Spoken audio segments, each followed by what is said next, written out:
Session है।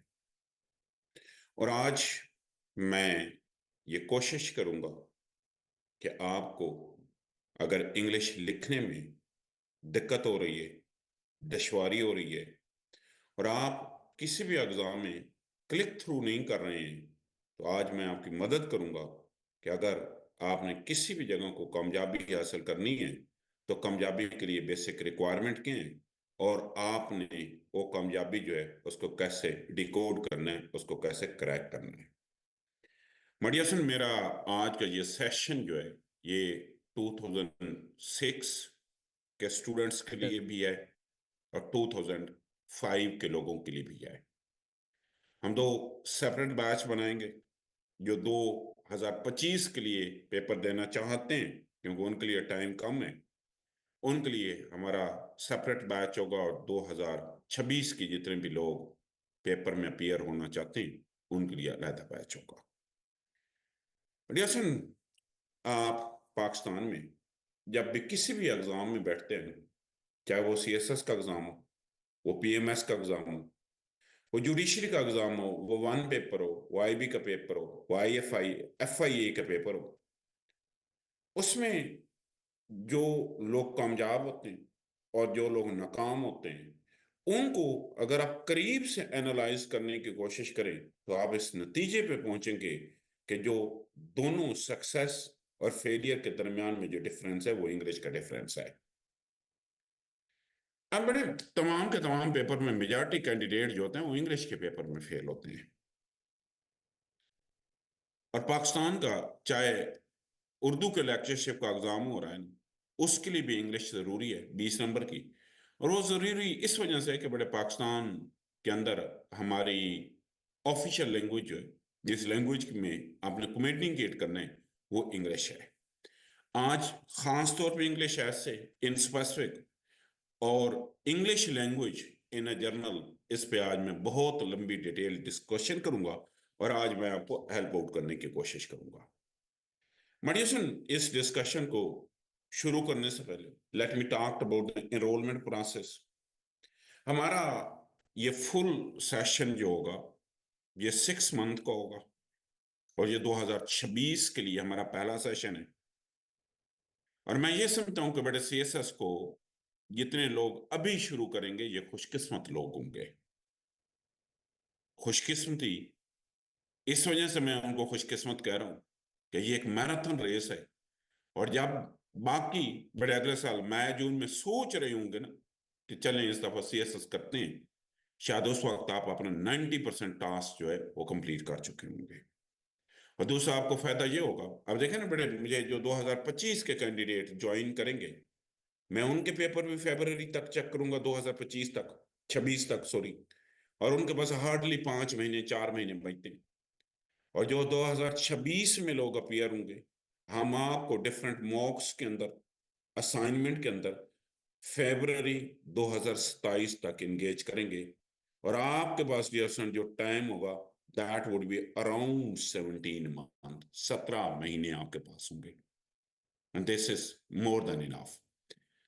This course of English essay and English grammar and composition would be based on 60 days. हमारी daily base class होगी 6 days in a week. However, और मेरी class हमेशा 3 हिस्सों पे मुश्तमिल होगी। सबसे पहले मैं आपको पढ़ाऊंगा, नंबर 1। सेकंड नंबर पे मैं आपसे लिखवाऊंगा, और तीसरे नंबर पे मैं आपको फीडबैक प्रोवाइड करूंगा। लेकिन आपका तरीका क्या होगा कि आप सारे पेपर पे लिखेंगे, मुझे ईमेल करेंगे, मैं उसका प्रिंट लूंगा, मैं उसको चेक करूंगा और आपको पेपर वापस करूंगा। अब आपके पास भी पेपर मौजूद होंगे और मेरे पास भी पेपर होंगे। ये हमारा टिल एग्जामिनेशन तक चलता रहेगा। और timing would be 5:30 to 9:40, 2 hours की क्लास होगी। और बाकी पूरी डिटेल आपको एकेडमी बता चुकी है। But yes, before starting I would like to start with some data. ये डेटा जो है ये फेडरल पब्लिक सर्विस कमीशन ने चंद साल पहले पब्लिश किया है। अब देखते हैं कि जो लोग एग्जाम देते हैं बेटे रिजल्ट कैसे आता है। Let me talk about explain this data. Recent in 2022 63,000 people have appeared in MPT exam, 63,000, और उसमें 62,000 लोग पास हो गए। लेकिन जब CSS फाइनल एग्जामिनेशन के लिए रजिस्ट्रेशन की ना, तो 32,000 लोगों ने रजिस्ट्रेशन की। अपीयर कितने हुए? 20,000।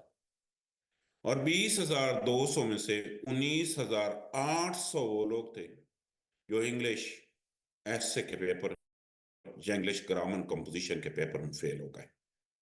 टोटल फेलियर था 98.2%।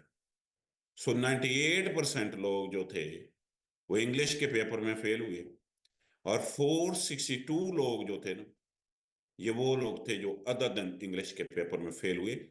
ये 0.2% बनते हैं। और दूसरी, जब आपकी इंग्लिश अच्छी होती है ना, आपका तमाम के तमाम पेपर में आपका स्कोर जो है ना वो इंक्रीज होना शुरू हो जाता है।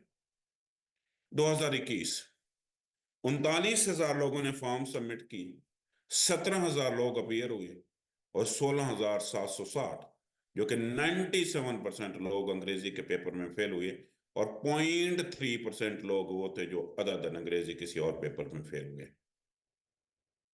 सो इससे हम नतीजा ये निकाल सकते हैं कि पाकिस्तान के अंदर मेजॉरिटी कैंडिडेट अगर CSS को क्वालिफाई नहीं कर सकते, अगर वो अपने ड्रीम्स को फुलफिल नहीं कर सकते, अपने वालिदैन की ख्वाहिशात पे पूरा नहीं उतर सकते, तो उसकी एक ही वजह है, और वो वजह जो है वो इंग्लिश है।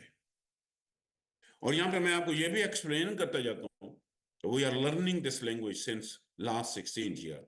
आजकल तो प्राइमरी के अंदर पढ़ा है, तो 16 साल पढ़ के भी यूजुअली ये लैंग्वेज हमें नहीं आती है। क्यों नहीं आती है? आज मैं इसी चीज को एड्रेस करूंगा। My dear son, let me start from here. मैं यहां से अपनी डिस्कशन को शुरू करता हूं। Many people they define English as in different ways। आपने चीजों को ना नोट डाउन करना है, एंड पे मैं आपको सवालात के जवाब भी दूंगा। My dear friends, many people they have defined English essay in different ways। कुछ लोग कहते हैं कि this is the summary, few others says that this is the critical analysis, few others says this is stance। लेकिन मैं dear सन इसको explain ये करता हूँ कि basically my dear son, English essay is the opinion of the writer on some given topic। और यहां पे ओपिनियन का क्या मतलब है? आपके ओपिनियन का मतलब है किसी भी टॉपिक पे आपकी जाती राय। हम सपोज करते हैं कि हमारा टॉपिक है pros and cons of globalisation.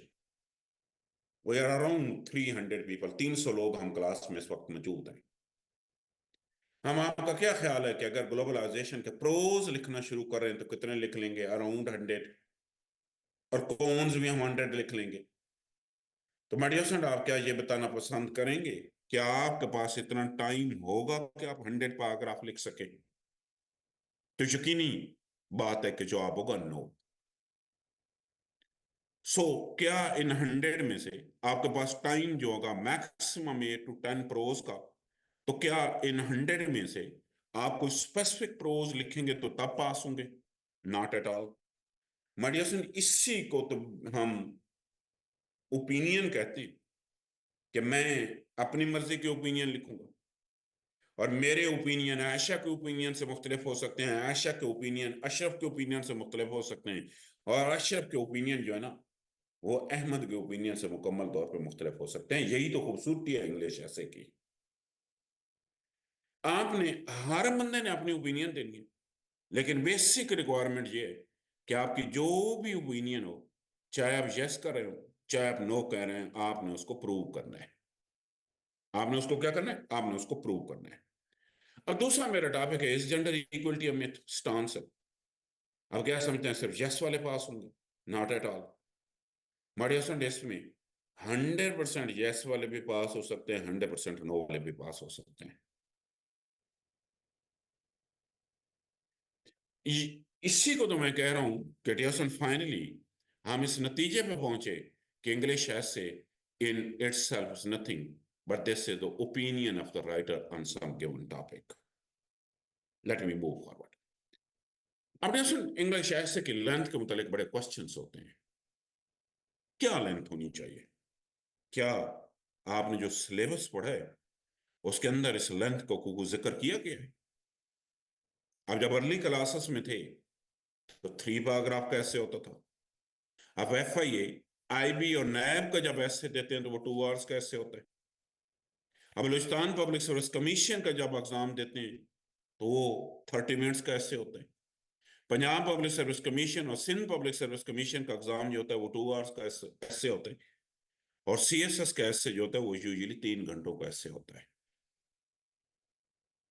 तो क्या इसकी कोई स्पेसिफिक लेंथ होती है? Not at all. But yes, and the length of essay always depend on the time. ऐसे की जो लेंथ है वो टाइम पे गिवन है। इसकी मिनिमम लेंथ जो है वो 3 पैराग्राफ है, 3 पैराग्राफ है। और इसकी ड्यूरेशन मैक्सिमम लेंथ जो है वो 20 पैराग्राफ है। ये 3 से कम नहीं हो सकती और ये 20 से ज्यादा नहीं हो सकती। अब मेरा आपसे एक सवाल है, हमें से ड्यूरेशन कितने बड़े वो लोग हैं जिन्होंने CSS के ऐसे का सिलेबस पढ़ा है? कितने लोग हैं जरा मुझे बताएं आप।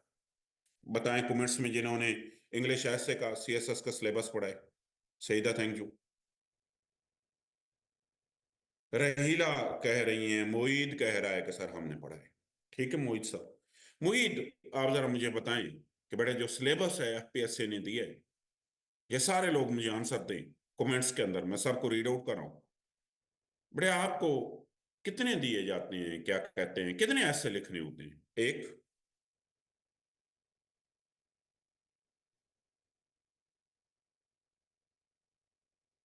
अब मुझे तहरा ने कहा है, बख्तावर ने कहा है कि सन 1 ऐसे, और जोया ने भी कहा है 1 ऐसे। एक मिनट, ठीक है अहमद, लोगों का ना जवाब देते जाएं। एक मिनट, एक मिनट, ठीक है। डियर फ्रेंड, आज बड़े ये जिंदगी का रूल बना लें कि जिंदगी में जब भी कोई काम करना है ना, सबसे पहले उस काम के आपको ऑब्जेक्टिव का पता होना चाहिए। आपने जब भी किसी एग्जाम में अपियर होना है ना, तो सबसे पहले उस एग्जाम के सिलेबस को रीड आउट करें। आपने सिलेबस को रीड आउट ही नहीं किया है। आप कह रहे हैं सर एक ऐसे लिखना होता है, बिल्कुल ऐसा नहीं है। मडियासन सिलेबस के अंदर लिखा हुआ है ये CSS का ऐसे का जो सिलेबस है वो सिर्फ एक पेज का है। ये एग्जैक्ट यही वर्ड्स लिखे हुए हैं कि candidate will be required to write 1 or more than 1 essays। और मुझे लगता है 2025 में और 26 में एक ऐसे नहीं आएगा, 2 ऐसे आएंगे। आधे लोग तो वैसे ही भाग जाएंगे क्या हो गए। लेकिन अगर ऐसे होगा तो ये आपकी खुशकिस्मती होगी, क्योंकि किसी एक टॉपिक पे 3,000 अल्फाज लिखना बहुत मुश्किल काम होता है।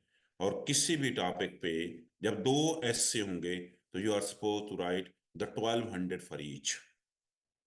और वैसे भी 100 में से 40 मार्क्स लेना मुश्किल होता है, 50 में से 40 नंबर लेना आसान काम होता है। अब मैंने कहा है कि बड़े ऐसे की जो लेंथ है ना वो टाइम पे मुतय्यन करती है। किस पे? टाइम पे। सो एक ऐसे भी आ सकता है, 2 ऐसे भी आ सकते हैं। इंडियन सिविल सर्विस में 2 ऐसे आते हैं। लेकिन क्योंकि ऐसे एक आ रहा है आजकल एग्जाम के अंदर, एक ऐसे आ रहा है, ठीक है। सो एक आ रहा है ना, तो बड़े 3 घंटे के लिए मैं इसको जरा साइंटिफिक फार्मूला बता देता हूं। That must be based on 18 to 20 paragraph. और आसान कर देते हैं, for every hour you are suppose to reach the 6 paragraph. अगर 2 घंटे का ऐसे है तो 12 पैराग्राफ। अगर 1 घंटे का ऐसे है तो 6 पैराग्राफ। ये 5 भी हो सकते हैं, 7 भी हो सकता है, कोई मैथ नहीं है। But isn't if I will count this into sentences, that would be based on 150 to 200 sentences। ये होगी लेंथ। माड़ियासन दुनिया के अंदर बड़े गौर से ये बात सुननी है, we have 2 types of writing. हमारी एक राइटिंग जो है ना, हम उसको एकेडमिक राइटिंग बोलते हैं। ये वो राइटिंग होती है where your teacher is only interested in one thing and he is interested in your information. वो आपकी इंफॉर्मेशन में इंटरेस्टेड है, इंफॉर्मेशन के अलावा वो किसी भी चीज में इंटरेस्टेड नहीं है। He's only interested in information। वो सिर्फ और सिर्फ आपकी इंफॉर्मेशन में इंटरेस्टेड है। आपने किसी ने बीबीए किया होगा, किसी ने एमबीए किया होगा, कोई ग्रामर नहीं देखता, कोई सेंटेंस स्ट्रक्चर नहीं देखता, और हो सकता है आपका सीजीपीए 4/4 हो। That is rewarding, that is encouraging. अब क्योंकि देखे ना, आपको बड़े इनकरेज किया गया अच्छे नंबर दे के। अब वही टेक्निक जब इंग्लिश ऐसे में अप्लाई करेंगे तो आपको पनिश किया जाएगा, फेल कर दिया जाएगा। क्यों? वो लॉजिक पे अभी मैं जानने लगा हूं। अब कभी देखें बड़े, आप देखेंगे सीएसएस के पुराने लोगों के, कि उनमें से कोई बंदा आप देखेंगे जिसके इंग्लिश प्रेसी के अंदर ना, आप देखेंगे जी प्रेसी के अंदर स्टूडेंट का 50 स्कोर है। प्रेसी के अंदर 50 स्कोर आने का एक ही मतलब है कि इस बंदे को ग्रामर बहुत अच्छी आती है। और आप देखेंगे बड़े करंट अफेयर में भी उसका 50 या 50+ स्कोर है, तो इसका मतलब यह है कि उस बंदे को इंफॉर्मेशन भी है। जब बंदे की ग्रामर टिप भी ठीक है, जब बंदे की इंफॉर्मेशन भी ठीक है, तो इसका मतलब यह है कि उसको पास होना चाहिए। और आप अचानक देखेंगे उसका स्कोर इंग्लिश ऐसे के अंदर 20 या लेस देन 20 आएगा, 20 या 20 से कम आएगा, 20 और लेस देन 20। अब क्यों ऐसे हो गया है? अब ग्रामर भी, उसकी वजह ये है कि इंग्लिश ऐसे जो है ना, that is not merely check your grammar and information. ये उससे बहुत बड़ी बात है। आप देखेंगे फॉरेन ग्रेजुएट हार्वर्ड के पढ़े हुए इंग्लिश ऐसे में फेल हो जाते हैं। उसकी वजह यह है कि मैंने आपको कहा है कि सीएसएस में दो किस्म की राइटिंग है। One is the academic writing, where your teacher is only interested in one thing, और दूसरी राइटिंग जो है ये टेक्निकल राइटिंग है। मडियोसन टेक्निकल राइटिंग दुनिया की वो राइटिंग है जहां पे आपका टीचर जो है ना is interested in more than one thing. वो एक के अलावा बड़े बहुत सी चीजों में इंटरेस्टेड है। वो एक के अलावा बहुत सी चीजों में इंटरेस्टेड है, is interested in many things. एक चीज में नहीं है, एक के अलावा बहुत सी चीजों में इंटरेस्टेड है। सो अब मैं ना इसकी एक लेमन टर्म्स में मिसाल देता हूँ। आप अर्ली क्लासेस में थे ना, कभी लेटर राइटिंग करते थे। आप लिखते थे एग्जामिनेशन हॉल, सीटी एबीसी, माय डियर फ्रेंड, और एंड में लिखते थे यूर फेथफुली, तब भी आपके आधे नंबर आ जाते थे। क्यों?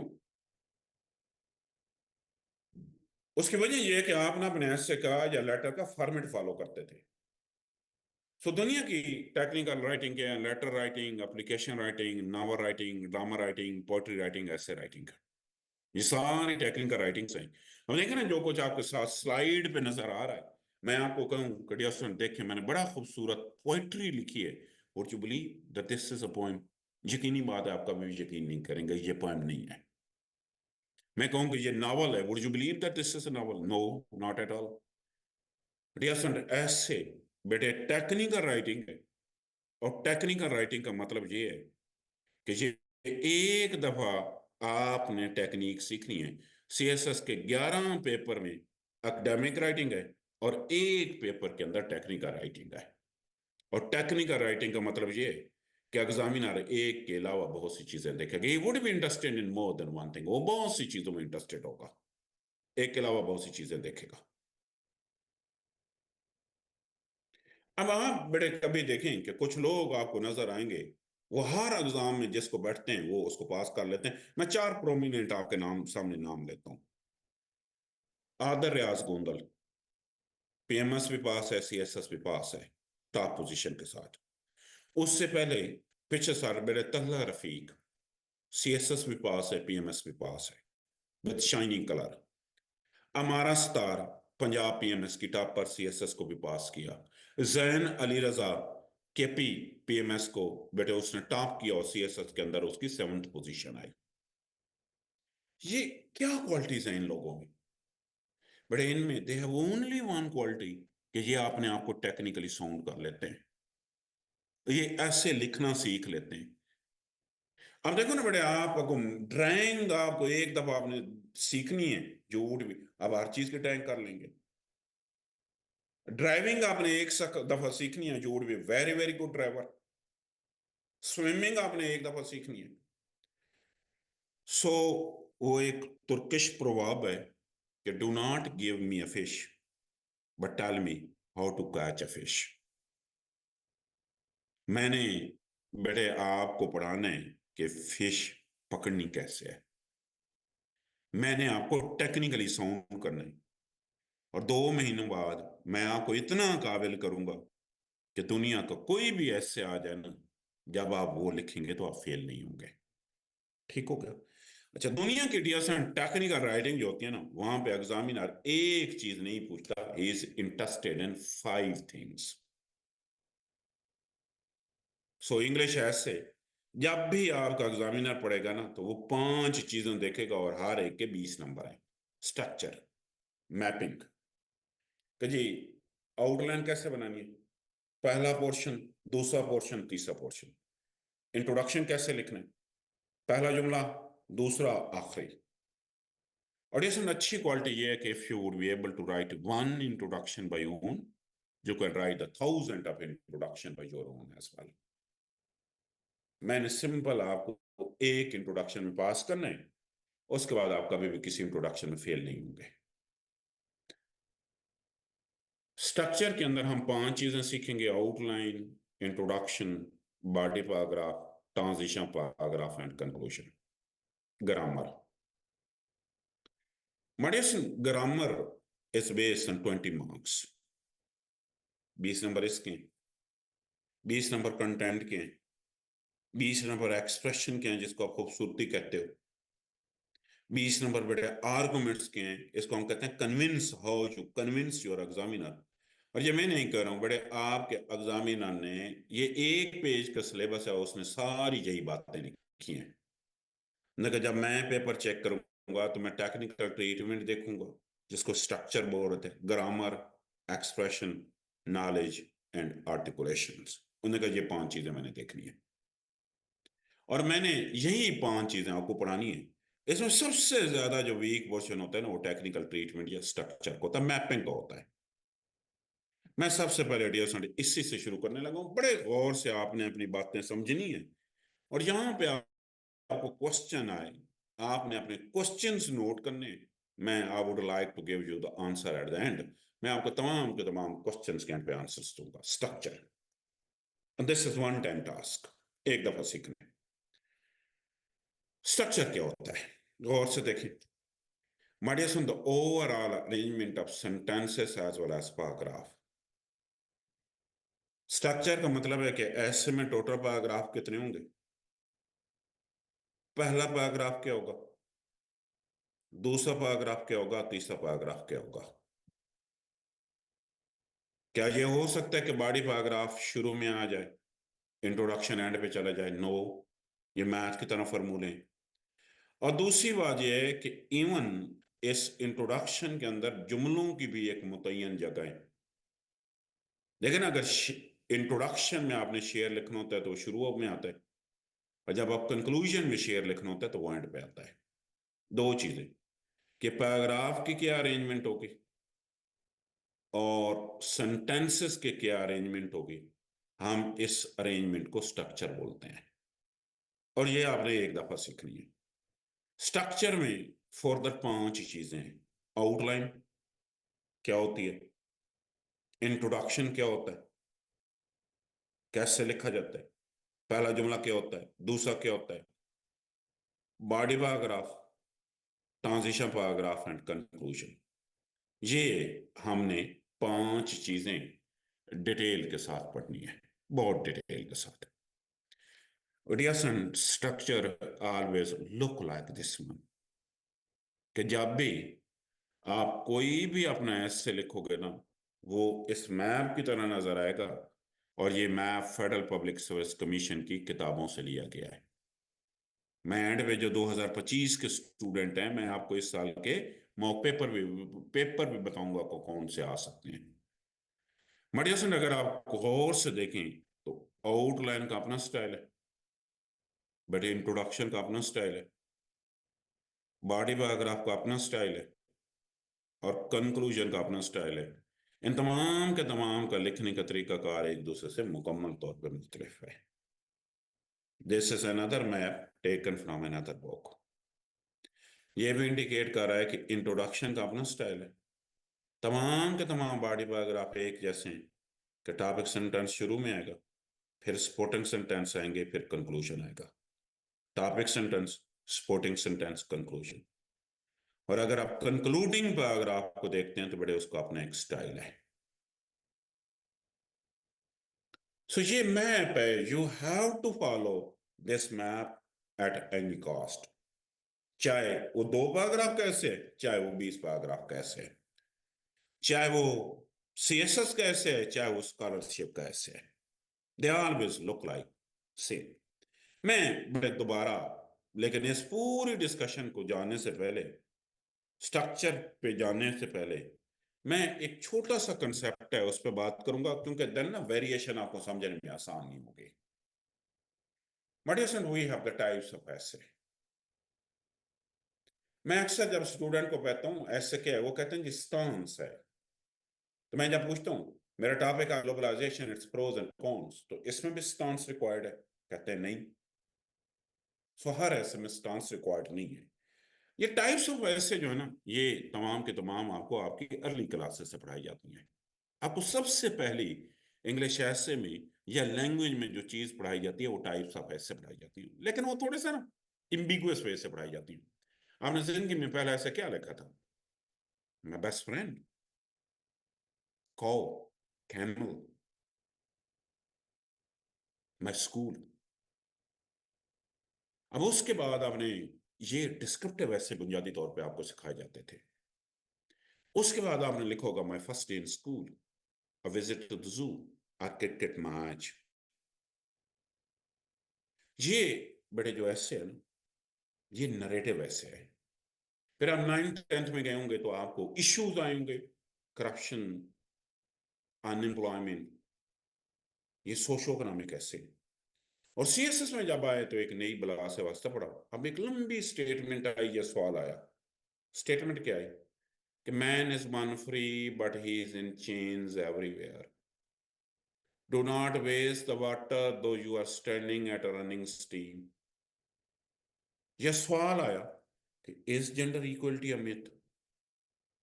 बुनियादी तौर पे ये एग्जामिनर आपको टाइप्स ऑफ ऐसे पढ़ा रहा होता है। मैं इन तमाम टाइप्स पे बड़ी डिटेल आपके साथ डिस्कशन करता हूँ, मैं मिसालें भी दूंगा। सबसे पहले ये बड़े, जब आप रहस्य शुरू करना है ना तो पहले आपने टाइप आइडेंटिफाई करनी है, ये बाकी चीजें बाद में आती हैं। और से सुने, डिस्क्रिप्टिव। दरअसल ये वो ऐसे है जिसमें आपने किसी living person, living place, living concept या लिविंग आइडियोलॉजी की डिटेल्स बयान करनी होती है। जैसे कि ऐसा है globalisation pros and cons,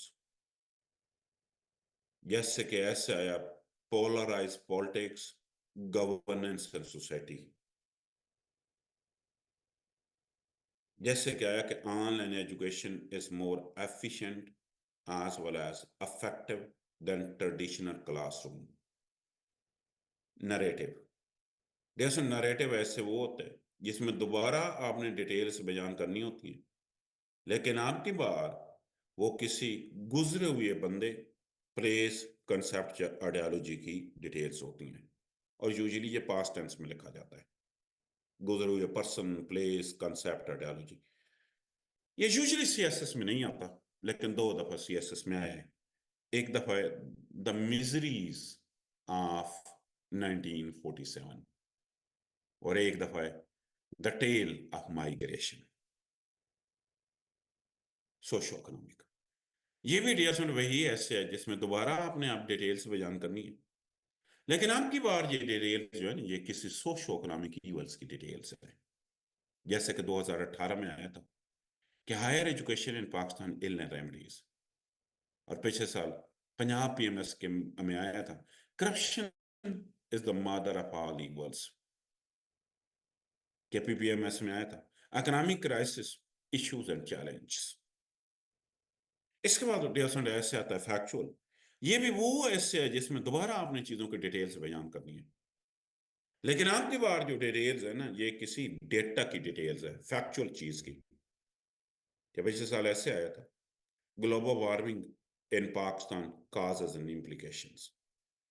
expository, expository बड़े एक ब्रॉडर टर्म है कि ये वो ऐसे है जिसमें दोबारा आपने डिटेल्स बयान करनी है, लेकिन आपकी बार बड़े वो किसी भी किस्म की डिटेल्स हो सकती हैं, किसी भी चीज की डिटेल्स हो सकती हैं।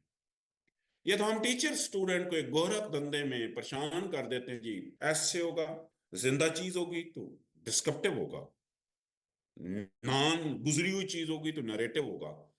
ये अगर कोई डेटा होगा तो फैक्चुअल होगा, अगर कोई सोशो इकोनॉमिक होगा तो सोशो इकोनॉमिक होगा। ये हम बड़े आपको परेशान कर देते हैं।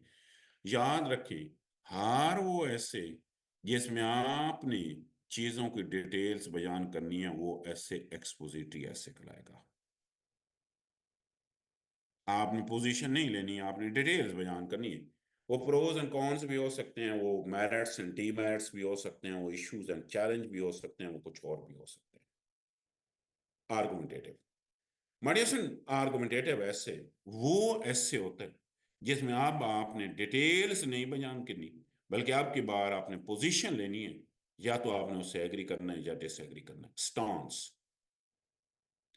आर्गुमेंटेटिव ऐसे की मडिएशन दो पहचान होती, या तो एंड पे क्वेश्चन मार्क आएगा और उस क्वेश्चन मार्क का आंसर हमेशा यस या नो होगा, और वो हमेशा मॉडल वर्ब या हेल्पिंग वर्ब से शुरू होगा। जैसे कि can meaning be fixed, is gender equality a myth. और दूसरी इसकी पहली इसकी पहचान है क्वेश्चन मार्क, और दूसरी पहचान है ओ आर। जैसे एक्सपेंडिंग इंफॉर्मेशन टेक्नोलॉजी अब लसिंग आर कार्स। लिटरेरी मडिएशन, लिटरेरी ऐसे वो होता है जिसमें दोबारा आपने स्टांस लेने, लेकिन आपकी बार जब आपने स्टांस लेना है वो किसी बंदे की को कोटेशन होगी। जैसे कि man is born free but he is in chains everywhere.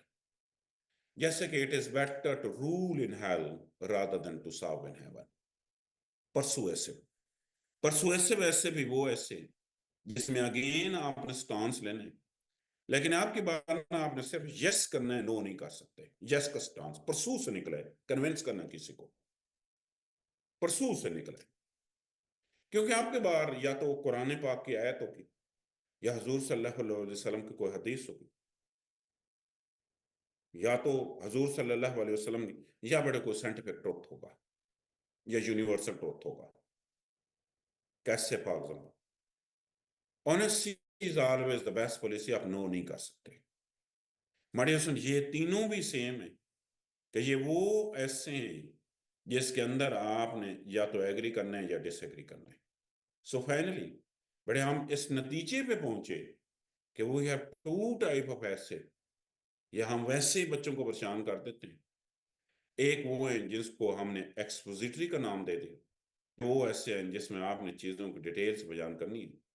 और दूसरे ऐसे जो हैं वो आर्गुमेंटेटिव ऐसे हैं, और आर्गुमेंटेटिव ऐसे वो ऐसे हैं जिसमें आपने आप चीज़ों की डिटेल्स नहीं बयान करनी, बल्कि या तो आपने आपको जो टॉपिक है आपने उससे एग्री करना है, या आपने वो जो टॉपिक है उससे डिसएग्री करना है। क्लियर? अब मेरा आपसे क्वेश्चन ये है, आप तमाम ने मुझे मुरीद हुसैन को टैग करके जवाब देने। ये 2011 में ऐसे आया था, there are some hurdle in the way of a truly independent country. ये कौन सा ऐसे है, जरा कमेंट्स में बताएं। मैं बुक्स भी बड़े एंड पे बताऊंगा आपको, मैं एक्सपेक्टेड ऐसे भी बताऊंगा, मैं तरीकाकार भी बताऊंगा। सो मोईज साहब ने कहा है डिस्क्रिप्टिव है, और इरम ने कहा है आर्गुमेंटेटिव है। So you are absolutely divided, but आप सारे के सारे डिवाइडेड हो। कुछ कह रहे हैं कि ये आर्गुमेंटेटिव है और कुछ कह रहे हैं ये एक्सपोजिटरी है। यू आर एब्सोल्युटली डिवाइडेड, तमाम के तमाम बेटे डिवाइडेड हैं, सारे लोग डिवाइडेड हैं। कुछ कह रहे हैं कि सर ये आर्गुमेंटेटिव है, और फ्यू अदर्स वो कह रहे हैं नहीं सर एक्सपोजिटरी है। देख लेते देख लेते बड़े कुछ ऐसे जो होते हैं वो ओपन एंडेड एसेस होते हैं। ओपन एंडेड का मतलब ये है वो at the same time argumentative भी होते हैं, at the same time expository भी होते हैं। वो दोनों तरीकों से हो सकते हैं। सो आपके माइंड में जब भी कोई कंफ्यूजन आ जाए, आपके माइंड में सेकंड थॉट आ जाए ना, वो ऐसे आर्गुमेंटेटिव ऐसे होगा कि जब भी आपके माइंड में बड़े कोई कंफ्यूजन आ जाए, आपके माइंड में अगर कोई सेकंड थॉट आ जाए ना, so finally we have reached at the conclusion that we have three types of essay: expository, argumentative open ended. अब ये 2020 और सीएसएस में सबसे पहली रिक्वायरमेंट होती है कि आइडेंटिफाई द टॉपिक। मैंने कहा अगर आर्गुमेंटेटिव ऐसे और आपने उसको एक्सपोजिटरी कर लिया ना तो you would B nowhere at all. और अगर बड़े एक्सपोजिटरी है या आर्गुमेंटेटिव है आपने उसको उल्ट कर दिया तो you would B nowhere at all. अब ये टॉपिक मैं वन बाय वन बोलता जाऊंगा, आप आइडेंटिफाई करते जाएंगे, एंड पे फिर आप अपना टोटल स्कोर देख लेना। अगर जी पहली चीज ये है, बड़े पहला टॉपिक है, do we really need literature in our life? Do we really need literature in our life? Argumentative है। Women universities as agent of change. Women universities as agent of change, बड़े ओपन एंडेड ऐसे है। Pakistan and the future of Kashmir cause. Pakistan and the future of Kashmir cause, बड़े expository essay है। और मैं यहाँ पे बड़ा आसान बता दूं, अगर बड़े आपके टॉपिक में एंड आ गया ना, वो हर सूरत में एक्सपोजिटरी होगा। Polarised politics, the issues and challenge of democracy in Pakistan. Polarised politics, बड़े expository essay. Global power dynamics and Pakistan foreign policy, expository essay. Pakistan informal economy, the way forward, expository essay. Promoting tourism in Pakistan, opportunities and challenge, expository essay. I do not agree with what you have to say, but I'll defend to the death your right to say it, argumentative essay. Is Pakistan ready for digital revolution? Argumentative essay. IMF Boilo, road to stability, are recipes for disaster, argumentative essay. And what are the reason of corruption in Pakistan? हालांकि and पे question mark है, लेकिन इसका answer yes है no नहीं है, ये expository essay है। माय डियर स्टूडेंट, आपकी सबसे पहली टास्क ये है कि you are suppose to identify the topic. और जिस लम्हे माय डियर स्टूडेंट आपने टॉपिक आइडेंटिफाई कर लिया ना, तो आप समझें आप राइट डायरेक्शन पे चल पड़ेंगे। अब ये 2000 अब आते हैं माय डियर स्टूडेंट, मैं आपका ऐसे का सबसे पहला पोर्शन जो होता है वो आउटलाइन होती है। लेकिन याद रखें, आर्गुमेंटेटिव एंड एक्सपोजिटरी दोनों की आउटलाइन का लिखने का तरीकाकार मुकम्मल तौर पे एक दूसरे से मुख्तलिफ होता है। आर्गुमेंटेटिव का अपना तरीका है, एक्सपोजिटरी का अपना तरीका है। और यहाँ पे इसकी अहमियत इतनी है कि डियर, अगर मेरे पास बड़े 100 पेपर होना, उनमें 90 पेपर ऐसे होंगे जिनकी मैं आउटलाइन पढ़ूंगा और उसके बाद एक लफ्ज भी नहीं पढ़ूंगा। 90%। उसकी वजह, बड़े उसकी वजह ये है कि अगर आपका ऐसे ही इररेलेवेंट है, then why I would like to waste my time. लेकिन मैं आपको इतने आसान तरीके से ये चीजें पढ़ाऊंगा, और देन बेटे जब हम इन चीजों की प्रैक्टिस करते हैं ना, मैं आउटलाइन पढ़ाऊंगा, फिर आपसे बार बार प्रैक्टिस करवाऊंगा। ये पीछे जो मैंने टाइप्स ऑफ ऐसे आपको बताया ना, तो हम बेटे को 10 सालों की एक्सरसाइजेस करेंगे। आज मैं जो एक दिन में सारी चीजें पढ़ाने की कोशिश कर रहा हूँ, उस एक एक में 6-6 असाइनमेंट्स। मेरी बेटे क्लास 3 हिस्सों पे होती है। मैं जैसे अभी पहले पढ़ाए, इसके फौरन बाद मैं आपका टेस्ट लेता और फिर मैं 1-to-1 डिस्कशन करता। और यही वजह है कि बेटे हमारे अल्हम्दुलिल्लाह हमारे स्टूडेंट फेल नहीं होते। पिछले साल भी बेटे टोटल 210 से उसमें 110 52% लोग जो थे वो CSP के स्टूडेंट थे। वो इन्वेस्ट टाइम, हमारा हर टीचर बड़े स्टूडेंट पर टाइम इन्वेस्ट करता है। हम ये नहीं करते कि सॉफ्ट में भेजो, ऊपर नीचे लाइनें लगा के आपको भेजें, नहीं बेटे, हम पेपर पे चेक करेंगे, हार्ड पे चेक। आप भी हार्ड पे चेक भेजोगे, आप सॉफ्ट में नहीं चीजों भेजोगे। ठीक हो गया? Late me move forward. Outline बड़े गौर से सुनिए। माडियसेंट outline is always written in order to provide the overview of your whole discussion. Outline बड़े इस वजह से लिखी जाती है कि आपने अपने ऐसे का 100% ओवरव्यू प्रोवाइड करना है। आपके ऐसे का बड़े एक एक पैराग्राफ आपके आउटलाइन से रिफ्लेक्ट होगा, एक एक। और अगर किसी चीज का आउटलाइन के अंदर जिक्र नहीं है तो same can never be added in your essay. और अगर ऐसे के अंदर किसी चीज को मेंशन किया है तो उस पर आपको कंप्लीट पैराग्राफ लिखना होता है। ये किताब के कंटेंट पेज की तरह होता है जो आपको दो क्वेश्चन के जवाब देता है, व्हाट के क्या लिखा गया और कौन सी चीज कहां पे मौजूद है। आपको डियोसन इरम कह रही है कि सर बाद में चीज याद आ जाए, तो इरम अगर इतनी अहम होती ना, अगर इतनी बड़े अहम होती ना, तो फिर भूलती नहीं। भूल गई है तो अहम नहीं है। अब्दुल कयूम साहब कह रहे हैं कि सर आपकी वॉइस जो है ना वो बड़ी लो हो गई है। बेटे आपके एंड पे शायद इशू होगा, तो मेरे एंड पे वो use very high quality internet, तो मेरे एंड पे कयूम साहब ना इशू हो नहीं सकता। ठीक है, अच्छा, क्लियर हो गया। वॉइस का तो कोई इशू नहीं है, कोई एक दो मुझे अगर कमेंट्स में बता दे। ठीक है मरियम, थैंक यू। अच्छा, ठीक है, थैंक यू।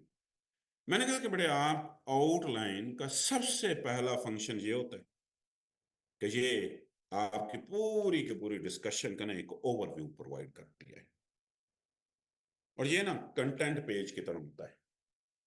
जो बड़े पहला पेज होता है ना content page, this is always like the content page, ये हमेशा बड़े कंटेंट पेज की तरह होगा। हमारी बड़े आउटलाइन जब हम बनाते हैं, हमारा सबसे पहला काम यह है कि आउटलाइन के अंदर हमने हेडिंग्स देनी है। मिनिमम हमारी हेडिंग 3 होती है और मैक्सिमम 5 होती हैं। 3 से कम नहीं हो सकती, 5 से ज्यादा नहीं हो सकते।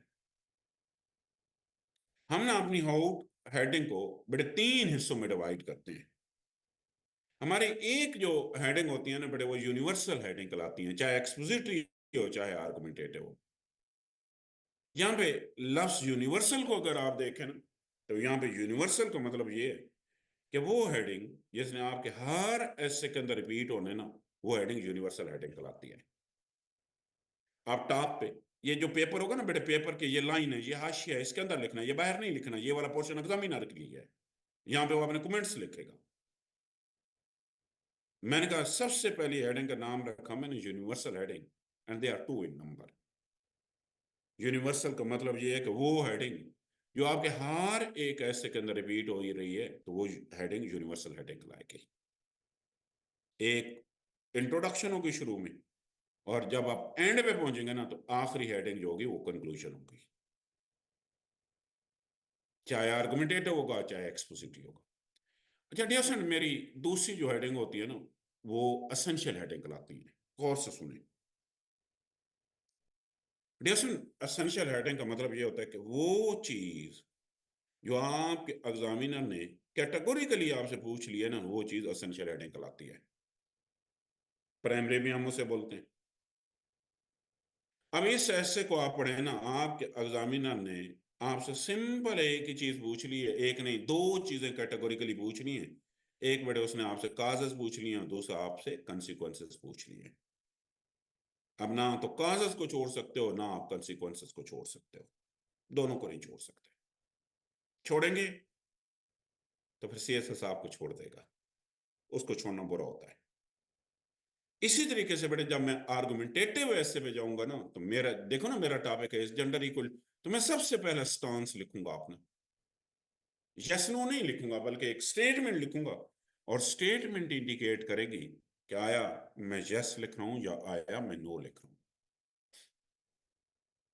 मेरा स्टांस होना जरूरी है। ये क्या कहलाता है? असेंशियल। अब ये अगर यही टॉपिक हो, क्या आप अपोनेंट का स्टांस भी देंगे? जरूरी है। और नहीं देंगे तो क्या होगा? इरम कह रही सर देंगे, अहमद कह रहा है नहीं देंगे। नहीं देंगे तो क्या होगा? अब देखिए, हमारा जब एक स्टांस या एक हेडिंग जो होती है वो यूनिवर्सल, वो असेंशियल होती है। अब दूसरी जो है उसका नाम हमने रखा है नॉन असेंशियल, कि ये वो हेडिंग होती है जो आपके एग्जामिनर ने आपसे नहीं पूछी है, लेकिन अगर आप उसको ऐड करें और वो रेलिवेंट नजर आए तो आपका स्कोर इंक्रीज हो जाएगा। कि नॉन असेंशियल वो हेडिंग है जो आपने किसी ने नहीं पूछी, लेकिन अगर आप उसको ऐड करें और पहली बात है कि वो रेलिवेंट हो तो आपका स्कोर इंक्रीज हो जाएगा। अब देखें ना, मैं यहां पे ये अपोनेंट का पॉइंट ऑफ व्यू भी दिया, लेकिन हम अपोनेंट को फर्दर ना रिजेक्ट करते हैं, रिफ्यूट करते हैं। और यहां पे मैं लिखा हो gender equality is a fact. और इसी तरीके से बड़े एक्सपोजिटरी ऐसे के अंदर भी देखो ना, मेरे तो एग्जामिनर ने मुझसे सिर्फ काजेस एंड कॉन्सिक्वेंसेस पूछे हैं, लेकिन मैं इसमें थोड़े से सोल्यूशन भी ऐड करूंगा। उसके फवायद दो होते हैं नॉन एसेंशियल के। शायद कभी बड़े काजेस एंड कॉन्सिक्वेंसेस 1500 अल्फाज लिखना मुश्किल हो जाए। और दूसरी बात यह है कि अगर आप सोल्यूशन नहीं लिखेंगे तो आपकी रिसर्च जो है वो कंप्लीट नहीं होगी, रिसर्च वुड बी इनकम्प्लीट, आपकी रिसर्च इनकम्प्लीट होगी। सो इस वजह से हमने कहा कि हम तीन किस्म के हेडिंग देंगे। यूनिवर्सल तादाद में दो होंगी, असेंशियल कभी एक होगी, कभी दो होंगी, कभी तीन होंगी, और यूनिवर्सल डिपेंड करती है, कभी जीरो होंगी, कभी एक होंगी, कभी दो होंगी। लेकिन चाहिए मैंने कहा कि बड़े मिनिमम आपके हेडिंग जो है ग्रीन टी तीन होंगी और मैक्सिमम पांच होंगी। और डियर फ्रेंड, बिलीव मी, जिस लम्हे आपने अपनी हेडिंग लिख ली ना, आप सीधे रास्ते पे चल पड़ेंगे, आप सिरात मुस्तकीम पे चल पड़ेंगे। सबसे मुश्किल काम ये है, अब आपकी हेडिंग बन गई। ठीक है, क्लियर हो गया? अच्छा, मैं बेटा इंग्लिश ग्रामर कंपोजिशन पे भी बात करता हूं। अब जब आपने हेडिंग्स बना ली ना, अब आपने क्या करना है, आपने इन हेडिंग के नीचे आर्गुमेंट्स ऐड करने हैं। और आर्गुमेंट पे ना पैराग्राफ, हर आर्गुमेंट पे मतलब आप लिखते हो ना बेटा काज ऑफ टेररिज्म, पहले लिखते हो इलिटरेसी, वो पहली आर्गुमेंट है, पुअर इकोनॉमिक ग्रोथ दूसरी आर्गुमेंट है। और हर आर्गुमेंट पे ना आपको अलग अलग पैराग्राफ लिखना होता है। जो प्राइमरी हेडिंग होती है, 80% आर्गुमेंट प्राइमरी के नीचे आते हैं और 20% सेकेंडरी के नीचे आते हैं। ठीक हो गया? कुछ ऐसे ऐसे होंगे जिनके सेकेंडरी नहीं बनेंगे। अब यहां पे देखें, ये हेडिंग बन गई, अब ये आर्गुमेंट है पुअर लॉ एंड ऑर्डर। अच्छा, आउटलाइन बड़े एग्जामिनर कह रहा है बड़ी कंप्रिहेंसिव होनी चाहिए, और कंप्रिहेंसिव का मतलब ये है कि मिनिमम सीएसएस की आउटलाइन मोर देन 2 पेज होनी चाहिए, बड़े 2 पेज से ज्यादा होनी चाहिए। It would be more than 2 page, 2 page से ज्यादा होगी। या बड़े आपने उसको 2 पेज से ज्यादा करना है ना, तो उसका तरीका कार होता है, या तो तरीका ये है कि 20 काज लिखो, 20 इंपैक्ट लिखो, 20 सोल्यूशन। 60 पैराग्राफ तो आप 3 घंटों में नहीं लिख सकोगे ना। अब दूसरा बड़े उसका तरीका कार ये होता है कि ये जो आर्गुमेंट्स है ना, इनके नीचे सब आर्गुमेंट्स दो। और ये क्या चीजें होती है, ये वो पैराग्राफ में आप एज ए एविडेंस देते हैं। ये केस स्टडी भी हो सकते हैं, ये कोटेशन भी हो सकते हैं, ये डेटा भी हो सकते हैं। और तरीका क्या होता है, सेमी कॉलन दे। सेमी कॉलन का मतलब होता है, फॉर एग्जाम्पल हम लिखे बड़े situation in Phata, insurgency in Balochistan, mass literacy. Semi colon colon दोगे ना तो उसके सामने लिखा जाता है, ये लिख दिया। हमने कहा foreign environment case study of Kulbhushan Jadhav, ideological differences, denial of justice. हम क्या करेंगे कि हम आर्गुमेंट्स लिखेंगे, और आर्गुमेंट्स के नीचे यहाँ पे हमारे पास सब आर्गुमेंट्स होंगे ना, तो वो लिखेंगे बुनियादी तौर पे बड़े सब आर्गुमेंट्स, केस स्टडी भी होंगी, बुक्स भी होंगी, डेटा भी होंगे, रेफरेंसेस भी होंगे। ये बुनियादी तौर आपके आउटलाइन को बड़ा कर देते हैं। दो तरीके हैं, या तो सेमीकोलन लिखो, सेमीकोलन लिखोगे तो चीजें नीचे लिखोगे, या कॉलन आएगी तो चीजें सामने लिखोगे। They are the two methods, ये दो मेथड्स हैं। ठीक हो गया? अच्छा, अब इसी तरीके से माय डियर फ्रेंड आर्गुमेंटेटिव ऐसे का भी यही तरीका है। यहां पे देखे ना, मैंने लिखा कि जेंडर इक्वलिटी मिथ है, मैं इसके एविडेंसेस दूंगा। मैंने कहा कि जी मिथ का मतलब ये है कि ये बराबर नहीं है, ना थे, ना हैं, ना हो सकते हैं। और इसकी हमने पहली आर्गुमेंट दी कि आधी आबादी फीमेल्स की है, 52%, लेकिन बेटे हर जगह मेल डोमिनेटेड है। इसकी दो मिसालें हैं। हमारे अराउंड बेटे 193 इंडिपेंडेंट कंट्रीज है। अगर ये आज बराबर होते ना, तो कोई 80 की बेटे लीडर्स ना फीमेल्स होती। There is no female at all. United nation बेटे सबसे बड़ा वुमेन राइट्स का चैंपियन है, और इसके आज तक एक भी सेक्रेटरी जनरल कोई औरत नहीं रही है। तो हमने क्या किया, हमारे जितने भी आर्गुमेंट्स हेडिंग्स थे उनके नीचे हमने आर्गुमेंट्स लिखी और सब आर्गुमेंट्स लिखी। ये आपकी आउटलाइन कंप्लीट हो गई। और जब आपने आउटलाइन कंप्लीट कर ली तो आधा काम आपका हो गया। अब आते हैं इंट्रोडक्शन। सो दोनों बड़े आर्गुमेंटेटिव और एक्सपोजिटरी का डिफरेंट तरीका है, मैंने दोनों तरीके डिस्कस किए। इंट्रोडक्शन, बड़े अगले 10% आपका सक्सेस या फेलियर जो है ना, वो आपकी इंट्रोडक्शन ने डिसाइड करना है। रहीला सब आर्गुमेंट्स पे अलग पैराग्राफ नहीं होता, ठीक है। अच्छा, अब हम सपोज करते हैं बेटे ये टॉपिक है आप सारे लोगों का, टॉपिक है the causes of terrorism in Pakistan. अब सारे लोगों ने बेटे इसका ना, इस टॉपिक का जरा पहली लाइन लिखनी है, जरा लिखें तमाम लोग। फर्स्ट लाइन सारे लोगों ने लिखनी है, लिखें। पता चलता है कि आपको इंट्रोडक्शन लिखना आता है या नहीं आता। अब आयशा ने कहा है कि terrorism is a global issue. Arsalan साहब लिख रहे हैं कि the concept of the terrorism has been started with 9/11। अब तीसरे स्टूडेंट लिखें कि in the modern era human being are facing many issues. ठीक है।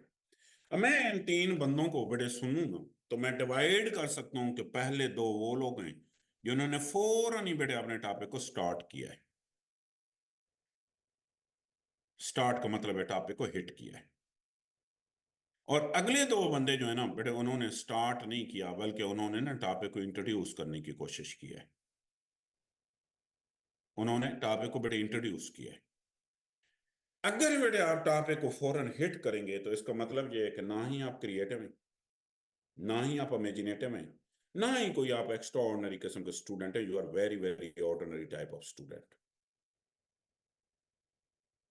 गवर्नमेंट ऑफ पाकिस्तान को बड़े इनोवेटिव, क्रिएटिव, इमेजिनेटिव लोग चाहिए। हर दफा मसाइल एक जैसे नहीं होंगे। और उर्दू में हम कहते हैं कि बड़े हमेशा आपने तमहीद बांधनी है।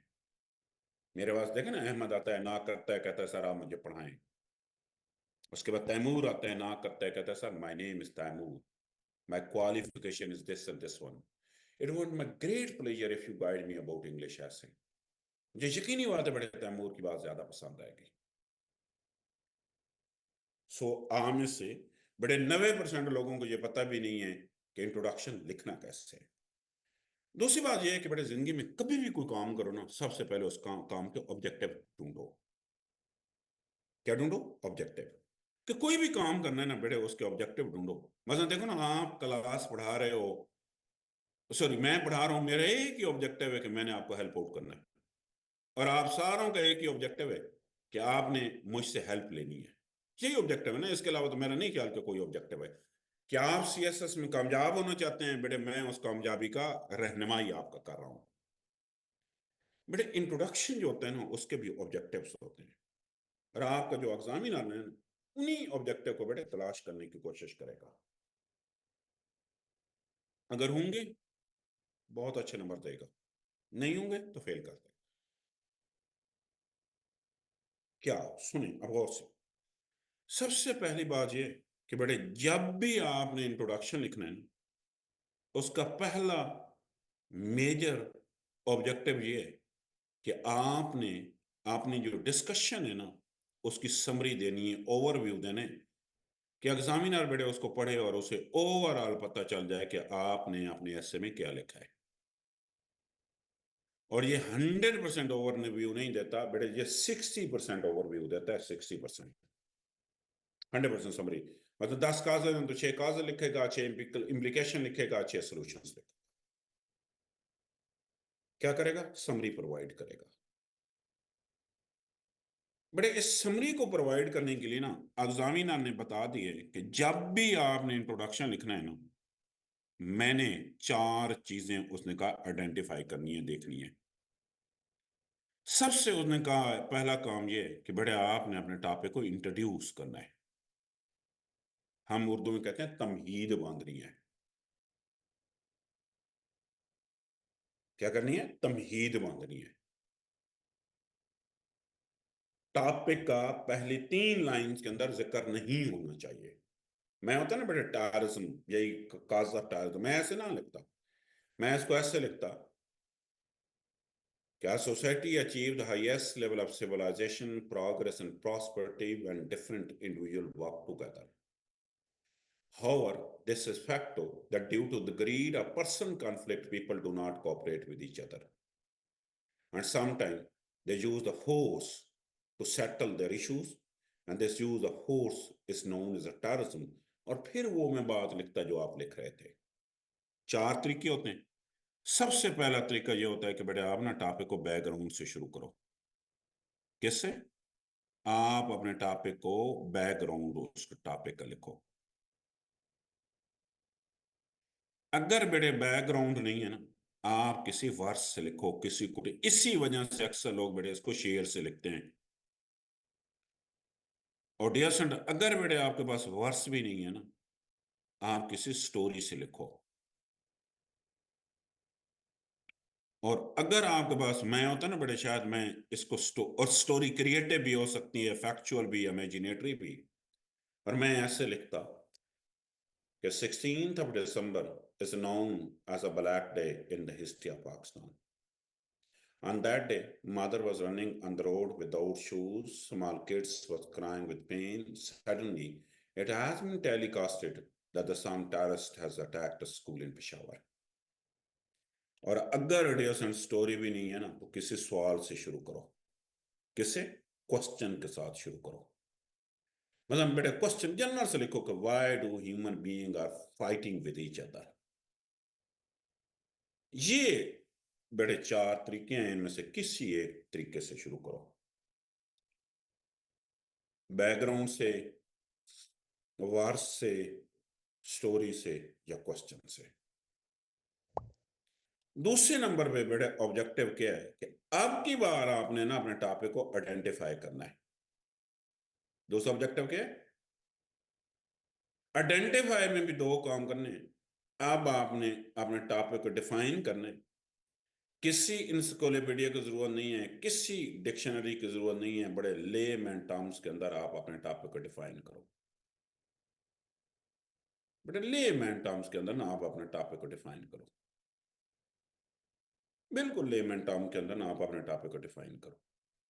बस टेररिज्म में लिखें, terrorism is the use of force against innocent people. ठीक हो गया। और थोड़ी सी ना डियर उसकी इलस्ट्रेशन करो, थोड़ी सी उसकी वजाहत करो। थोड़ी सी उसकी क्या करो? इलस्ट्रेशन करो, उसकी वजाहत करो। तीसरा ऑब्जेक्टिव यह है कि आपका जो भी टॉपिक है ना, उसकी डिटेल्स बयान करो। डिटेल किसी भी टॉपिक की 2 होती हैं। एक असेंशियल होती है। असेंशियल वो होती हैं जो आपके एग्जामिनर ने आपसे कैटेगोरिकली पूछनी है। मतलब अगर आपका टॉपिक है काज एंड कंसिक्वेंसेस ऑफ करप्शन, तो उसने 2 चीजें पूछ ली। और अगर आर्गुमेंटेटिव ऐसे है तो एग्जामिनर ने या तो आपने एग्री करना है या आपने डिसएग्री करना है। और असेंशियल के साथ साथ बेटे जो दूसरी होती है वो नॉन असेंशियल होती है।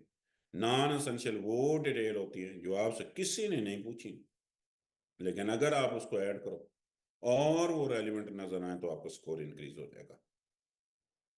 कि ये वो डिटेल्स हैं जो किसी ने आपसे नहीं पूछी, लेकिन अगर आप इसको ऐड करो और वो रेलिवेंट नजर आए तो आपका स्कोर इंक्रीज हो जाएगा।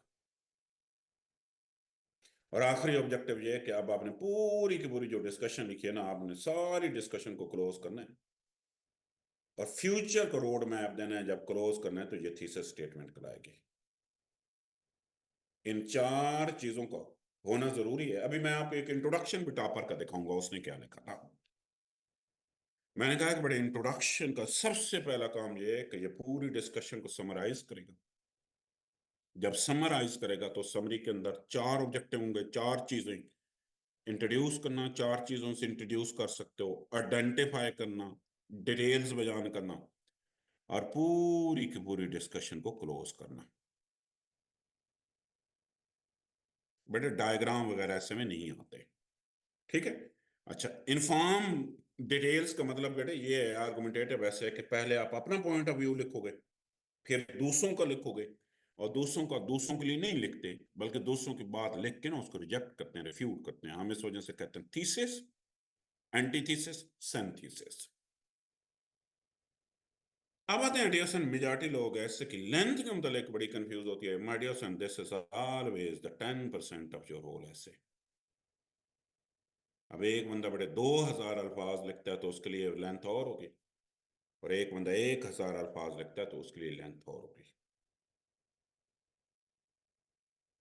फर्दर समराइज कर लूं, that would be based on 10 to 18 sentences. और अगर मैं ये हमेशा एक सिंगल पैराग्राफ में आएगी, कंप्लीट समरी देगा। और इंट्रोडक्शन में तीन पोर्शंस होते हैं। पहला पोर्शन होता है जनरल स्टेटमेंट, 6 सेंटेंसेस। लाजिम नहीं है 4 7 भी हो सकते हैं। दो काम करोगे, बट इंट्रोड्यूस करोगे और आइडेंटिफाई करोगे। सपोर्टिंग, सपोर्टिंग में डिटेल बयान करोगे। थीसिस, थीसिस के अंदर बड़े आप पूरी की पूरी जो डिस्कशन है, जब आप पूरी डिस्कशन को समराइज करोगे तो थीसिस स्टेटमेंट करवाएगी। पूरी डिस्कशन को जब बड़े आप समरी दोगे तो वो थीसिस स्टेटमेंट कराएगी। This my dear son look like this.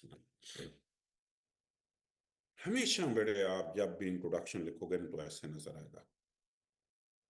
General statement वो है जो इंट्रोड्यूस कर रही है बेटे,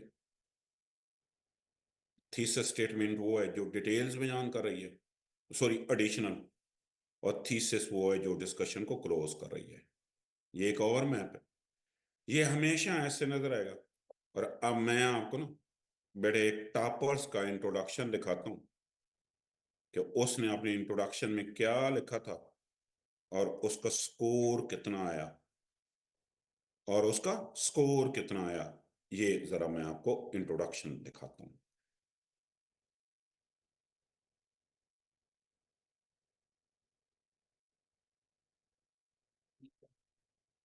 ये इसका चार्जर लगाओ, अहमद को बोलो।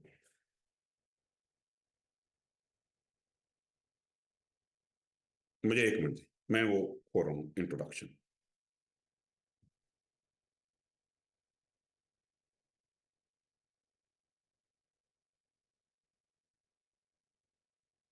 ये 2018 में सीएसएस में आया था, और 2021 में ना सेम टॉपिक आपके पंजाब पीएमएस में आ गया। टॉपिक है global warming causes and remedies. सबसे पहले जनरल स्टेटमेंट से शुरू किया। जनरल स्टेटमेंट से लिखा कि industrialisation in the world has led to the emergence of numerous environmental problems. Of all these problems, global warming is undoubtedly the most dangerous problem that has captivated the thought of the countless people since the last 2 decades. ये red colour के अंदर specific लिखी। Global warming means an increase in the average temperature of the earth. The issue is further intensified by the fact that the world leaders have yet not been able to further consensus on global warming. पहली primary, global warming is caused due to massive burning of fossil fuel, diesel, furnace oil, and natural gas. Such unchecked burning has increased the percentage of carbon dioxide in the atmosphere to an alarming point. Furthermore, nuclear radiation, mass devastation, and unchecked use of chemicals have made the situation more threatening. ये non-essential. If the rise of the greenhouse gases remain unchecked, the repercussion can be catastrophic for human and animal races. The ice on pole would melt and it will lead to the rise in the sea level. Consequently, many coastal cities can be inundated. Moreover, green pasture will turn into desert. Many important animal species will become extinct. The solution of this problem requires immediate steps. It requires the world leader to develop the unanimity of thought to counter the issue. It also demands the engineers and scientists to explore the new church.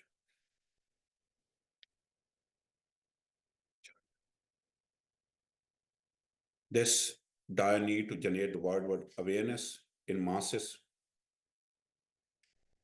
The effective solution to the problem lies in well-deliberate, ceaseless, disciplined, and sincere effort at national and international level. The essay, thesis statement, the essay would bring to the light global warming, its causes, repercussion, and a practical measure to counter the problem of global warming. तो इसने आखिरी जुमले ने पूरी discussion को summarise किया. मरियसन, ये जो ऐसे था ना, ये ऐसे हमारा स्टार ने लिखा था और वो इंग्लिश ऐसे की बेटे टॉपर थी. उसका 61 स्कोर आया. स्कोर कितना आया उसका ना बेटे? 61 हमारा स्टार का स्कोर आया. ठीक हो गया. अब आते हैं, late me move forward. So simple. आपने वहां पे कलर नहीं चेंज करनी. मैंने आपकी सहूलत के लिए, ताकि आपकी चीजों को समझ आ जाए, इस वजह से मैंने कलर चेंज किए. बढ़िया सुन. इसके बाद हमारे बॉडी पैराग्राफ आ जाते हैं. बड़े कलर एक ही यूज करना है, मैंने तो आपकी सहूलत के लिए लिखा है. अच्छा, बॉडी पैराग्राफ क्या होते हैं, गौर से समझनी है बातें आपने. मेडिसिन आपका ऐसे का बड़े 80% हिस्सा जो होता है ना, 80% बॉडी पैराग्राफ होते हैं. 80%. क्या आप जब ऐसे लिखोगे ना, 80% जो है ना बड़े बॉडी पैराग्राफ हैं. जरा एक्सप्लेन कर लेते हैं. Medicine every body paragraph must be based on 4 to 9 sentences. कि किसी भी बॉडी पैराग्राफ में आपने 4 से 9 सेंटेंस लिखने. और ये वेरिएशन इस वजह से कि कभी आपके पास इंफॉर्मेशन ज्यादा होती है, कभी कम होती है. और दूसरी जरूरी बात यह है कि एक पैराग्राफ में हमेशा एक बात होगी, कभी भी एक से ज्यादा बातें नहीं होंगी. कि एक पैराग्राफ में डियर स्टूडेंट आपने एक बात लिखनी है, कभी भी एक से ज्यादा नहीं लिखनी. It must be indicated with a new line. और आपको इंडेंटेशन करनी होगी. इंडेंटेशन क्या क्या है? ये थोड़ी सी जगह छोड़ते हैं, equal to 1 space, equal to 2 space. थोड़ी सी आप जगह छोड़ते हो, ये जो जगह छोड़ना होता है ना, ये इंडेंटेशन कहलाता है. एक अच्छा बॉडी पैराग्राफ के बड़े 6 चीजें होनी चाहिए, उनमें से एक भी मिस होगी तो बॉडी पैराग्राफ ठीक और नहीं होगा. टॉपिक सेंटेंस होना जरूरी है. कि वो जुमला जो आपके पूरी की पूरी डिस्कशन, पूरे पैराग्राफ का क्रक्स देगा ना, तो वो टॉपिक सेंटेंस कहलाता है. इंट्रोडक्शन को ना तो इंट्रोड्यूस करते थे, बॉडी पैराग्राफ में इंट्रोड्यूस नहीं करते, फौरन हिट करते हैं टॉपिक को. इंट्रोड्यूस नहीं करते, फौरन क्या करते हैं? हिट करते हैं. जैसे हर ऐसे के इंट्रोडक्शन होता है तो आप समझिए ये टॉपिक सेंटेंस इंट्रोडक्शन होता है. सपोर्टिंग सेंटेंस कि वो सेंटेंस जो एक सिंगल सेंटेंस जिसका नाम टॉपिक सेंटेंस था, हम जब भी उसको फुल फ्लेज पैराग्राफ में कन्वर्ट करेंगे ना, तो वो सपोर्टिंग सेंटेंस कराएंगे. कि वो सेंटेंसेस जो एक सिंगल सेंटेंस जिसका नाम आपने टॉपिक सेंटेंस रखा था, उसको जब इनलार्ज करेंगे तो सपोर्टिंग सेंटेंस होंगे. कोहेरेंस. कोहेरेंस रब्त को कहते हैं कि वो 6 से 8 जुमले जो है ना, वो सारे के सारे एक दूसरे के साथ वेल कनेक्टेड होने चाहिए. और इसी तरीके से अगर आपके ऐसे में 20 पैराग्राफ हैं तो तमाम के तमाम पैराग्राफ भी वेल कनेक्टेड होने चाहिए। यूनिटी, यूनिटी का मतलब डियर सिंगलनेस होता है, और सिंगलनेस का मतलब ये है कि एक पैराग्राफ में आप हमेशा एक बात करेंगे, कभी भी एक से ज्यादा बातें नहीं करेंगे। एक पैराग्राफ में आप हमेशा एक बात करेंगे, कभी भी आप एक पैराग्राफ में एक से ज्यादा बातें नहीं करेंगे। ऑर्गेनाइजेशन अरेंजमेंट को कहते हैं कि 6 से 8 जुमले जो होंगे, इनमें से पहला जुमला कौन सा होगा, आखिरी कौन सा होगा। और जैसे कि आपने हर डिस्कशन को या हर ऐसे को कंक्लूड करना होता है ना, इसी तरीके से हर पैराग्राफ एक सेपरेट आइडेंटिटी होती है। आपने जिस डिस्कशन को शुरू किया था ना, अब लाजिम है कि आपने उस डिस्कशन को एंड करना है। और माय डियर सन, जब भी आप उस डिस्कशन को एंड करेंगे ना, तो कंक्लूडिंग सेंटेंस कहलाएगा। इनमें से अगर एक भी चीज मिस होगी ना, तो इसका मतलब यह है कि आपका पैराग्राफ ठीक नहीं है। एक भी चीज मिस होगी तो मतलब ये हुआ कि आपका पैराग्राफ जो है ना वो ठीक नहीं है। ये हर पैराग्राफ के अंदर बड़े इन चीजों को होना जरूरी है। अब मैं एक मिसाल देता हूं। अब ये एक बॉडी पैराग्राफ लिखा गया है। सबसे पहला जुमला जो है ना, that is the topic sentence लिखा हुआ है।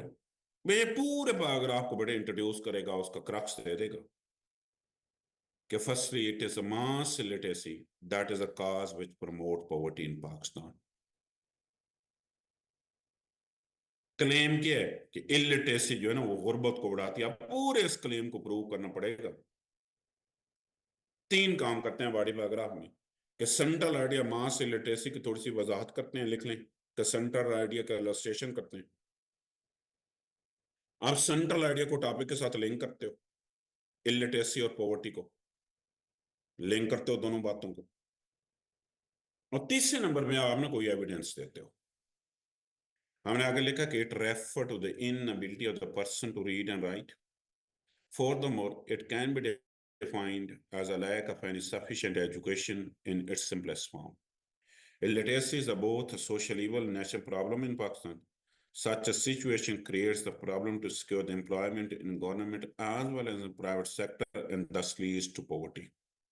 अब डेटा दे दिया कि according to the economic survey of Pakistan, the literacy rate in Pakistan is 41%. Therefore, 24% of the total population is living below the poverty line.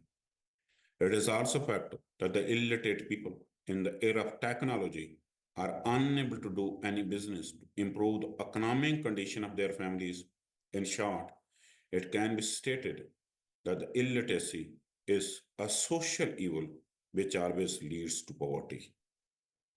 अब देखें, जिस डिस्कशन को हमने शुरू किया था, अब उस डिस्कशन को एंड करना है। और अच्छी बात यह है कि चाहे आर्गुमेंटेटिव ऐसे हो, चाहे एक्सपोजिटरी ऐसे हो, बॉडी पैराग्राफ का लिखने का तरीकाकार सेम है। अब डियर स्टूडेंट, आप क्या लिखोगे? एक पैराग्राफ होता है, बड़ा गौर से सुने, ट्रांजिशन पैराग्राफ। ट्रांजिशन का मतलब है चेंज।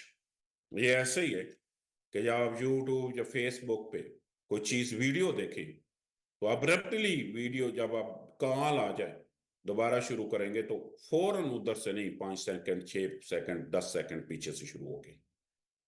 क्यों? कनेक्शन क्रिएट करती।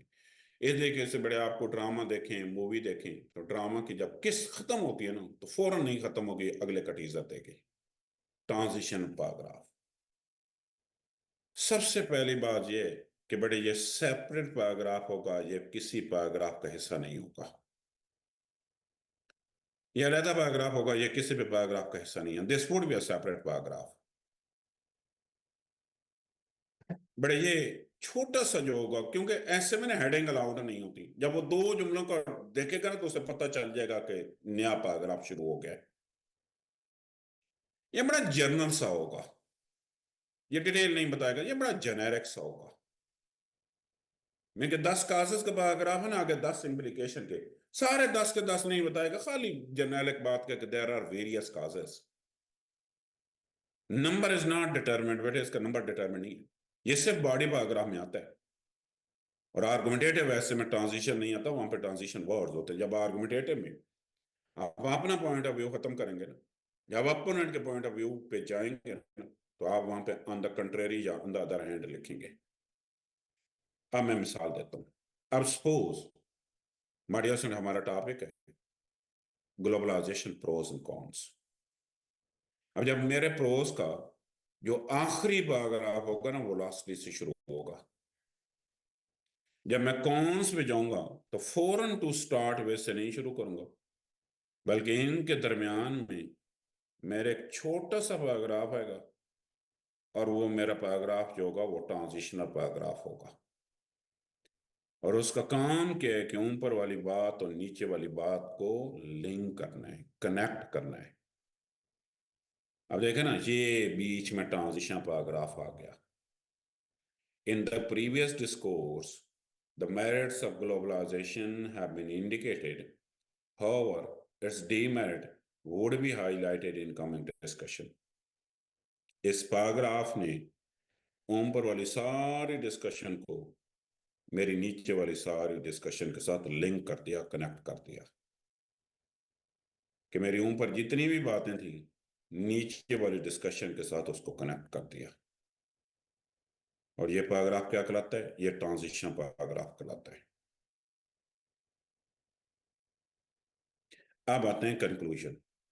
मडिसन एग्जामिनर अपनी रिपोर्ट में लिख रहा है कि आपके ऐसे में सबसे अगर कोई वीक पोर्शन है तो कंक्लूजन है। उसके उसने वजूहात लिखी है। उन्होंने पहली वजह ये लिखी है कि जो चीज एंड पे आती है ना उस पे वैसे भी इंसान एग्जॉस्ट हो जाता है। दूसरी, ये टाइम यूजुअली बच्चे मैनेज नहीं कर सकते, क्योंकि ये अक्सर छोड़ देते हैं।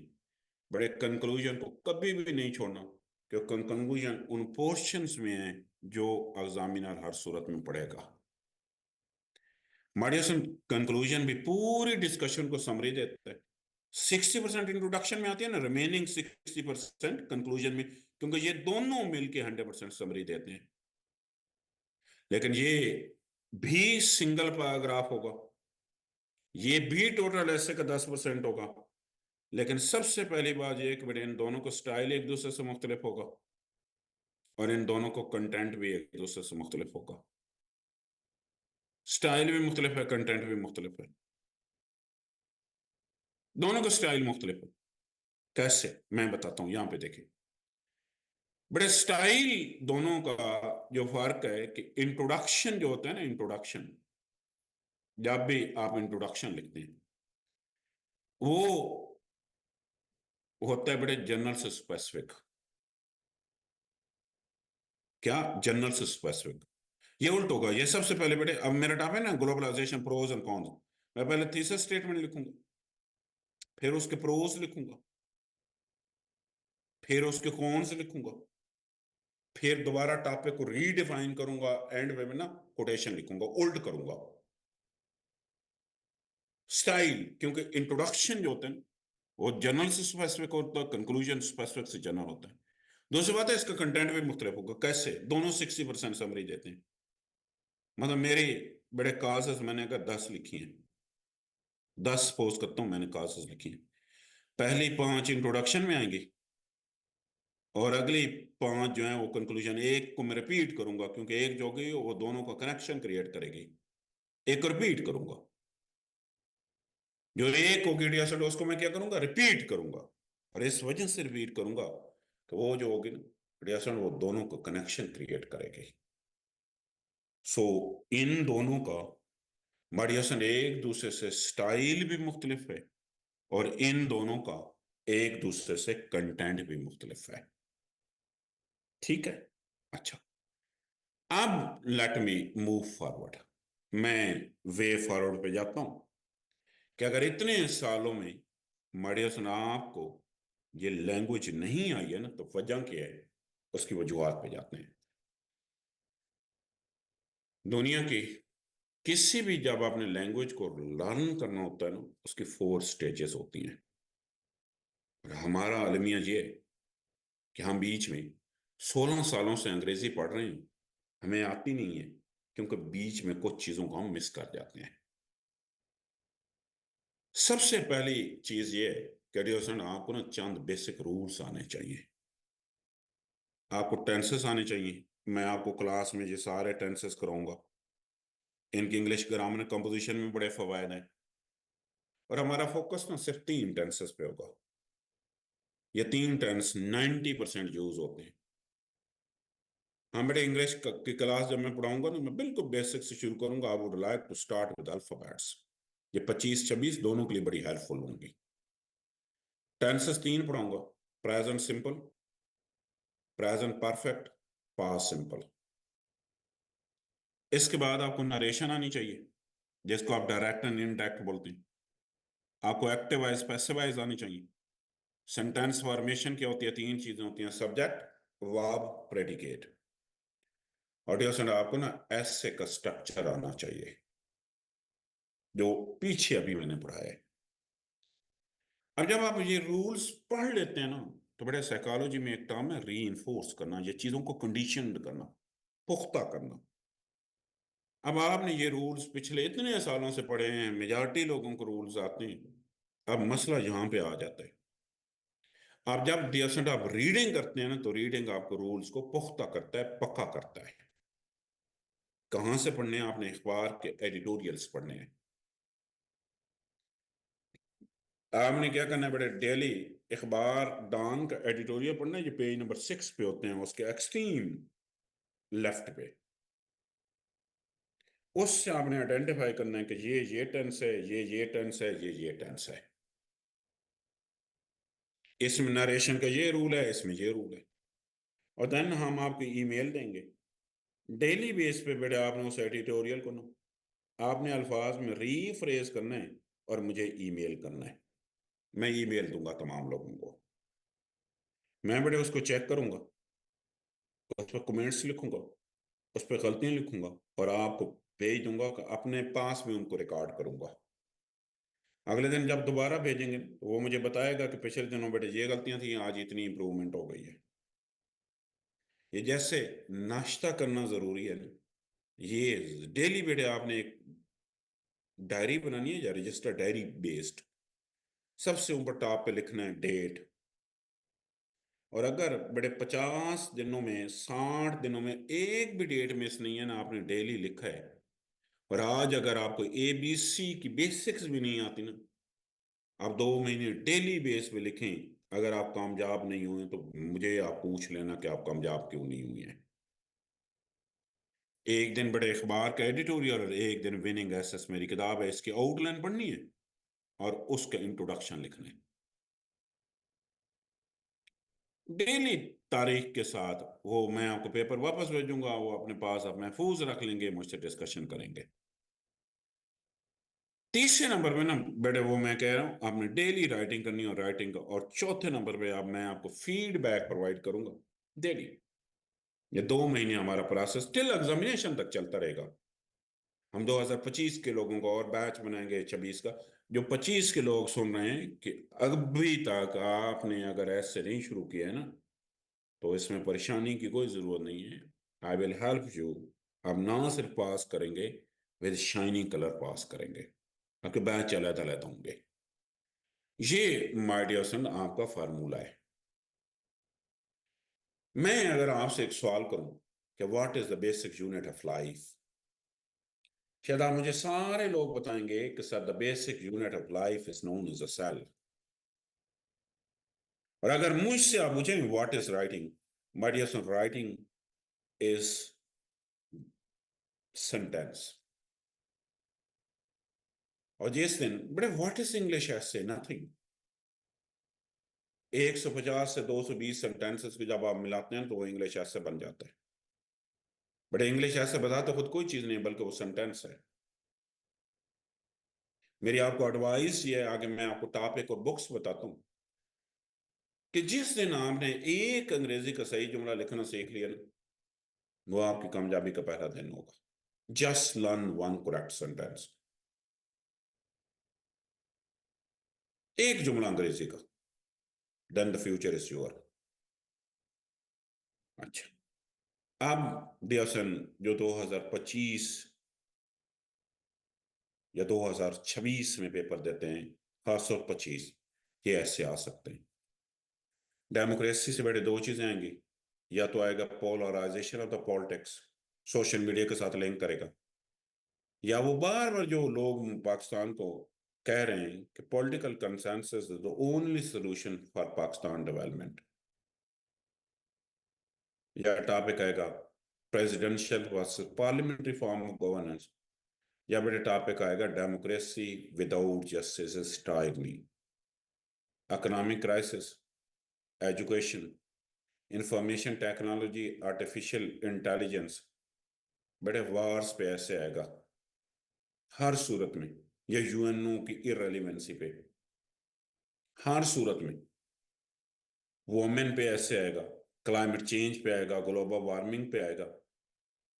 और ये जो बड़े पाकिस्तान में अभी एससीओ हुई है ना, इस पे ऐसे आएगा। पे जब आपको पता ब्रिक्स पे आया था, क्यों आया था?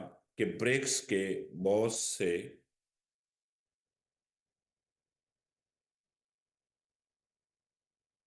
पिछले साल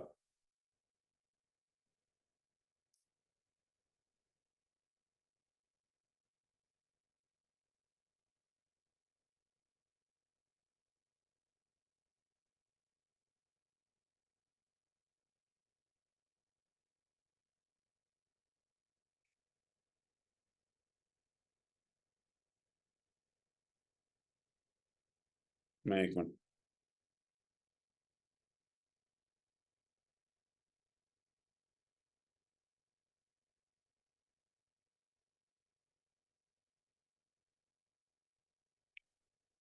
पिछले साल क्योंकि बहुत ज्यादा बड़े क्वेश्चंस जो हुए थे ना, वो ब्रिक्स के हुए थे।